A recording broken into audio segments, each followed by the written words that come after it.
Welcome to the first YouTube video. In this video, we're going to be covering the blur techniques that I've been promising I will cover. A little bit of a background on this. Through quarantine, I've kind of just been focusing on creating a new style, something a little bit different from what you're normally used to seeing on Instagram. And I've been playing a lot with Photoshop's blur filters. That's what I want to talk about today. We're going to be going from Lightroom into Photoshop, and then I'm going to be showing you back to Lightroom where I add my grain and all those sort of effects and details. We're gonna jump here into Lightroom. So I've got my monitor here and my other monitor here in case you see me going like this. But inside Lightroom here, we've got our 3 photos we're gonna be editing already edited out. So first one we're going to be talking about is this one right here. So a common effect that I like to do is what's called a radial blur. So we're just going to be right clicking and we're going to edit in Photoshop. So once this is inside Photoshop, now this effect looks really cool, especially if you have water, because it almost adds like a ripple sort of like effect to it. So yeah, really cool. So what we're going to be doing is unlocking our layer. We're just going to hit Control J to duplicate our layer. But yeah, so what we're going to be doing here on our control layer, so I always duplicate the layers because I want to have our original as like a control. On our new layer here, we're just going to come up to Filter, and this is where we're going to be looking at everything. So underneath Blur and Blur Gallery. So lots of stuff to cover here. I'm going to be covering a few different effects, and so what we're going to be doing is going into Blur and go to Radial Blur. So for this, you're going to be looking at about 10 pixels, anything more than that, and I find that it just makes this like crazy, it's way too much on the effect. So I also keep quality on draft at the beginning, and we'll just hit OK so we can see what that's doing. So this looks great already. So as you can see, like the blur's not too intense. So I'll just show you really quickly what happens if you add too much blur. So radial blur, we'll just crank this up to 40. And you can see like you've lost pretty much all detail in the photo. It's all just a radial blur at this point. So we're just gonna Control Z to that, come up to Filter, Blur, and Radial Blur again, back to 10 pixels. Now our quality is render quality, so if you're testing different amount sizes, set your quality to draft, and when you're ready to actually export at highest quality, then we're gonna be hitting best and hit OK. And we're just going to wait for that to render in. Okay, so now that this is rendered in, we essentially have our 2 layers, one that's blurred and one that's not. So on our blur layer, we're going to be adding a mask. So just come down here to this little symbol down here next to the effects tab, just add layer mask. And that's going to add a white mask. So now what we're going to be doing is using our brush to essentially paint away from our subject. So just hit B on our keyboard, and using the bracket keys you can adjust the brush size. Now we just want hardness on 0, of course, and yeah, something like that. Make it relatively large, about here. Hit X to swap between these 2 colors. So black is going to erase and white is going to make it reappear. So keep that in mind on your layer mask. You'll see this change when we apply. So we're just going to click once over top of our subject. Maybe click one more time about there. Looks pretty good to me. So as you can see right here, we got our black in the middle with our white. So the white is what's being affected, the black is what's not being affected.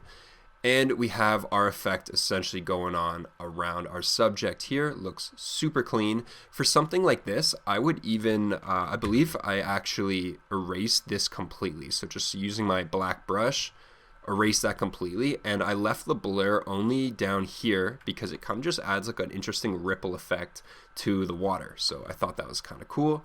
And then of course, if you want to reduce the amount of this effect, you could just reduce the opacity and you can see it making its changes at the bottom here.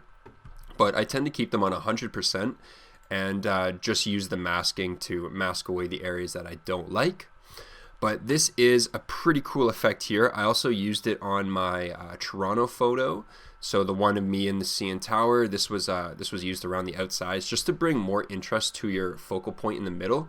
So that's another thing this kind of does, is it sort of guides your eye into the person in the middle because it's spinning around your subject. So that's pretty much it for this one effect here. So this is so what we used here was our radial blur. Very common, I use this one a lot. But now what we're going to be doing is going into something a little bit different. So I've got another photo here. Let's do a couple with this one. So we're just going to right click, edit in Photoshop. So there's a couple things that I did with this particular photo here. One was actually accentuate these lights coming on here and actually add sort of a tilt shift blur to the top here to kind of add some distortion up in these rafters. So we're going to be doing that right now. So now we're just going to hit Control J again because I like to have my control layer. So we're going to be applying two separate blurs to this image.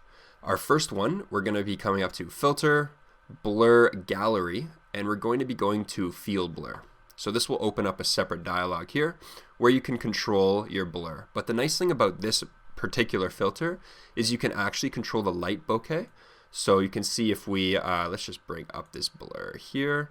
You can kind of see what's going on with the light bokeh here if you just play with these sliders, as well as the color. So you can kind of bokeh your color as well. So very interesting filter. I definitely recommend playing around with these values. That's the best way to truly learn these filters. Just grab an image and play around with them. But essentially what we're going to be doing here is I just want to accentuate some of these lights going on here, and that's about it. So I don't want them too much. Maybe about there, maybe some color. We'll just play with this, about maybe not too much. Look at this, we'll keep that on default, maybe about there. So if we drag this in a little bit, we actually bring in a little bit of color coming on around her hand. So now we're just gonna hit OK. And literally what I did with this one, once it loads, is we add another mask. And we're going to hit Control I on our mask so it's all black. And the reason for this is we only want to paint in the selected areas that we want this blur to focus on. So we're going to hit Brush key, B on our keyboard, reduce the size. And since we're going to be painting in the effect, we want our color to be white. So hit X or this little whatever thing here. And we're just going to kind of paint over our lights here. Something like this kind of looks interesting. And you can kind of maybe play around with this, like add some blurs down here even. Maybe a little bit down here. Like the cool thing with these effects is you can really kind of push and pull them to get the exact look that you want. But something like this kind of looks cool. Just adds a little bit of visual interest here and takes it away from what's going on down here. Now, personally, I think this is a little much, so just kind of reduce that a little bit there. So kind of adds more of a bloom effect as opposed to just straight blurring it out. So definitely just reduce the opacity on that one. But next, what we're going to be doing is adding the tilt shift. So this one was pretty cool. Again, we're going to duplicate our bottom layer because we're only going to be affecting the top portion up here. So we're going to come up to Filter, Blur Gallery, Tilt Shift Blur. So this is a really, really cool blur effect. So essentially what you have is your amount on this ring, and the this line here essentially determines where the effect's going to start, and this is the fall off.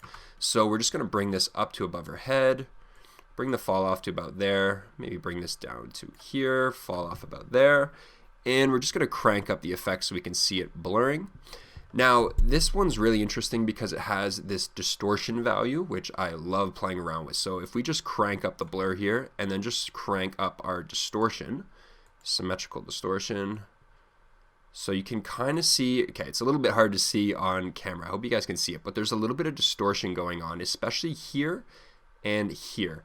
So we can maybe even just, for the sake of this tutorial, I'll just show you essentially what's happening here so we can see it a little bit more. So as I mess with the distortion, with low distortion, you can see the blurred silhouette of these cabinets pretty easily.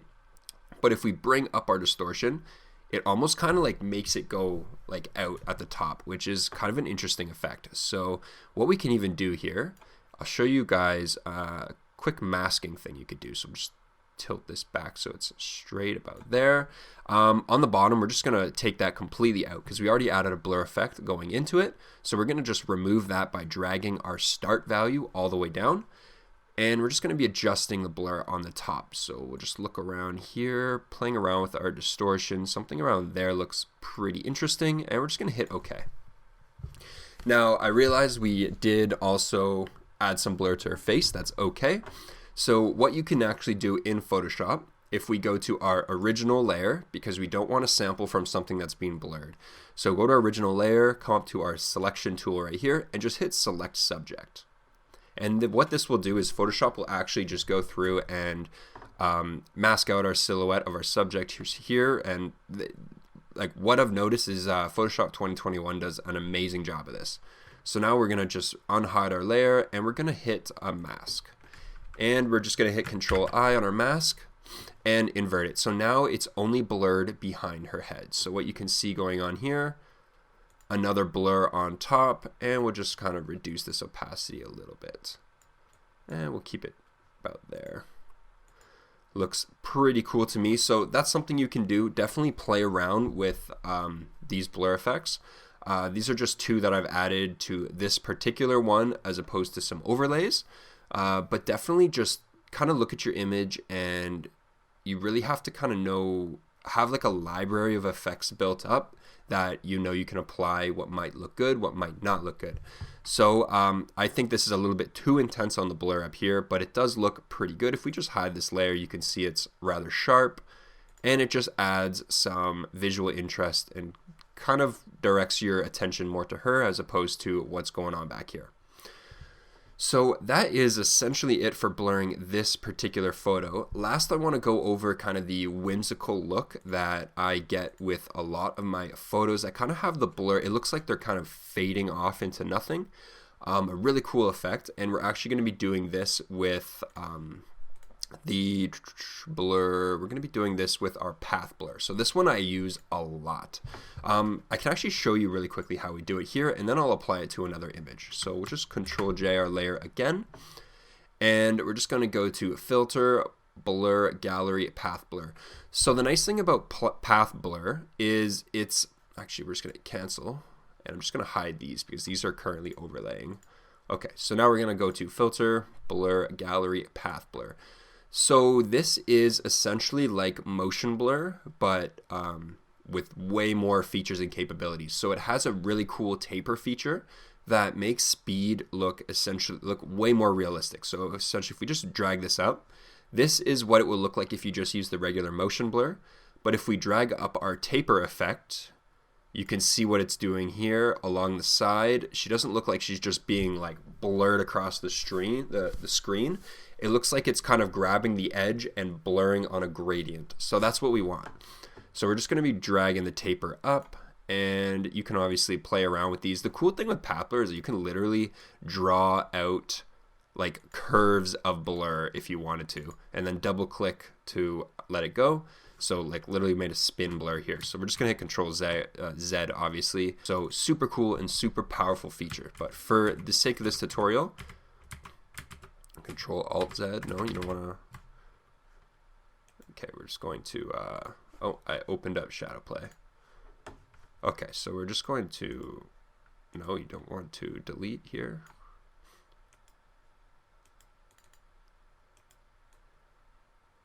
What's going on? I just want to delete you. Okay, we're just gonna cancel this, and we're gonna go Filter, back to our Blur, Gallery, Path Blur. Okay, and we'll just redo it really quickly. Okay, so like that essentially. These red arrows, I'm pretty sure those are fall off if you want to play with fall off, so you have that capability as well. But what we're gonna do now, hit OK, and essentially we're going to be using the same masking technique here to just kind of brush in the effect along the side of our subject silhouette.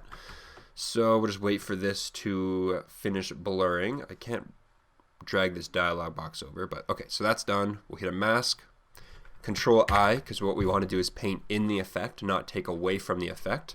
We're going to hit brush and just make it smaller. And what we're going to be doing, hit X, make sure the color is white, and we're just going to click. Literally just like this, we're just going to click on certain areas of our, so we don't want to just drag like this, like that's not what you want to do here. You just want to click on specific areas of our subject that will kind of like, so you can see here, so here, I'll draw this out with my brush. I'll just make a new brush, small. Okay, and we'll make the color red for the sake of this tutorial. So you can see her shape here goes like this. So essentially when we're blurring, we want to kind of blur along these points here. So maybe like here, here, and here. You don't want to just grab it and drag it all the way across. Like, you can if it's a stylistic choice you want to do, but that is personally not what I like to do. So we're just going to delete this layer here. And essentially that's it for this effect. So what we're going to do now is just show you on this exactly how I did it. So again, we're just going to edit this in Photoshop here. So we'll just drag this. Okay, we got it in Photoshop. Again, we're going to unlock our layer and Control J duplicate it. We're going to come up to Filter, Blur, Path Blur. All right. And yeah, so we're just going to drag. Oh, okay. Endpoint speed. I'm actually learning something right here. This is kind of cool. So this is these are changing. Ooh, an add taper. A little bit of speed. Maybe. So that's pretty cool. So what it's doing is setting a start point and an end point for your blur. And I'm curious if this is gonna. So this changes as well. So whichever one you have selected, it's going to change. Ah, that's really cool. Okay, another functionality right there. Definitely endpoint speed, and I'm guessing if you just check this, it takes it off yet. Okay, cool. So for the sake of this tutorial, we're just going to leave it off because personally I don't use this. I just discovered this now. So what we're going to do now is make sure our taper's up, make sure our speed's up, and we're just going to hit OK.